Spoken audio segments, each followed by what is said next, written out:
mile-per-hour Santa Ana winds knock out power down trees in Los Angeles. And that's about all new they have tonight. Over to the extinction protocol. They're running through the economy and the war drum stuff. George Soros, the global financial system, is in a self-reinforcing process of disintegration. And the dominoes are falling, and these guys are pretty much letting you know. The United Nations says Syria is now in a civil war with 4,000 people dead. And of course, we've got to go rescue those people. 100-mile-an-hour winds buffet Utah. There was another... Yeah, Trojan horse. Central bank's action merely buys time for Europe, warns analysts. And the Israelis are saying new experimental Iranian missile could carry weapons of mass destruction. And this is all the same bull crap before the first Gulf War that they were beating. The same crap. And finally, Russia unveils new radar system to counter European U.S. missile shields. And they're building it right up on the border as a sign of. And that's about all they have tonight. Over to the watchers. Still no contact with Phobos ground probe. We are facing another re-entry, question mark. Last week, ESA's ground station in Perth added Friedhorn antenna existing one and succeeded in communicating with it, the Phobos grunt, on 2 successful days, but all attempts to renew the contact failed since then. And yesterday, a station in Perth gave another try, but failed again. I went to the Phobos site, and they're saying they're going to try to get a signal off the Canary Islands, but if it keeps going the way it is, they're saying like around January 15th now is supposed to be the impact date. So how it went from December 3rd to January 15th. Heavy rains caused floods and deadly landslides in Indonesia. Buried at least 36 houses and villages. Tropical Cyclone 5 over the Arabian Sea. And the sun's putting on a pretty good show. Solar prominence about 7 times the size of Earth. Occurred on the eastern limb this time. And there's some really good shots of that. I'm going to take you over to Scientific American. And they have a story. Fukushima earthquake moved seafloor half a football field.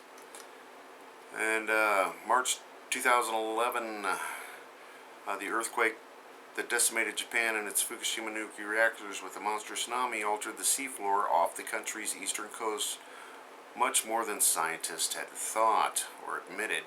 Analysts released today, the journal Science indicates that the ocean bed moved as much as 50 meters laterally and 16 meters vertically. And the magnitude 9 quake occurred close to the nearby Japan Trench that runs north to south in the Pacific Ocean. And basically they're saying right at the trench it moved 50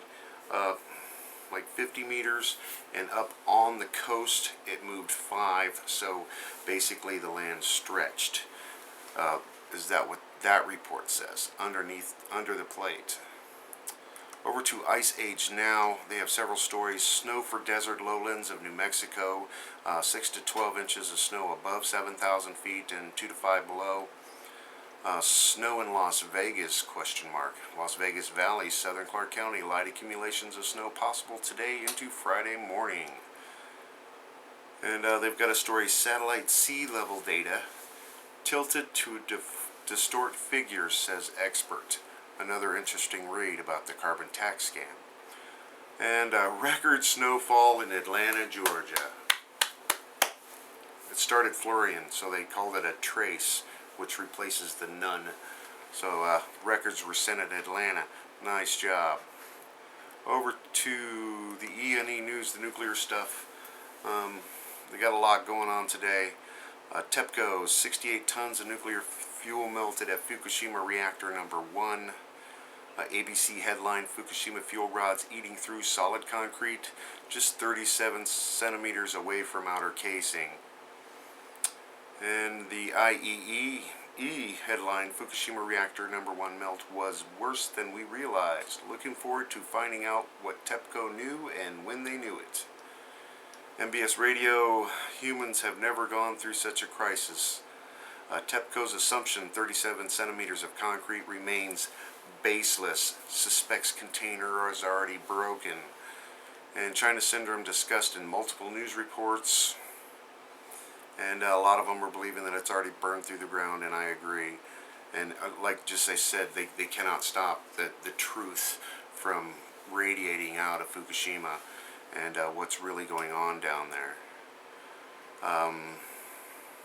NYT experts, danger of a wider radiation leak. Cooling system may not work for fuel melted into the concrete. And TEPCO's not worried about it because it's already through the concrete. And finally tonight, I got my Geiger counters going on, and I don't know if you can zoom or whatever, but it's looking at my background right now is